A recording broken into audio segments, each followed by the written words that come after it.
Poštovanje, dragi otac, draga mama, draga sestra, draga djeco.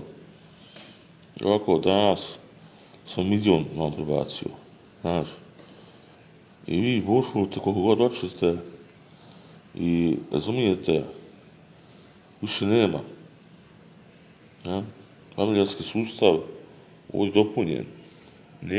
Nema želja manci više para. Milionka je puna. Taj Vulf je otišao cezarski i nema više bogatstvo ovaj čovjek tu kojeg vidite. Sve sam se razgulio, imam samo još akcije i tu imam samo bilion portfolio.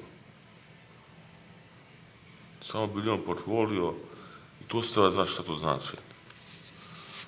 Znači, ti par cilijuna koliko su ostali u portfolijima, ništa nije.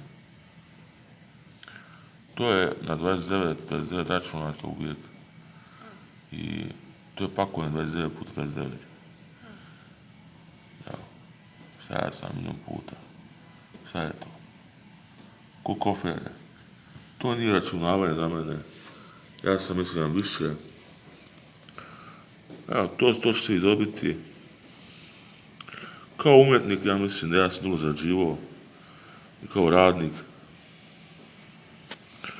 To. Treba biti sve. Svega treba biti svjestan. Imam iste pare koji otac.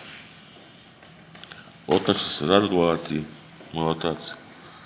Imate moje pare. Počnu se mog novca. To što ih zapamti za uvijek. Mala djeca razumiju šalu. Nikako više. Ja više neću biti taj tata koji ste znali. Biću strog. Oštar. Čisto viđen. Kroz moje oči, a ne kroz tuđe oči. Pusto.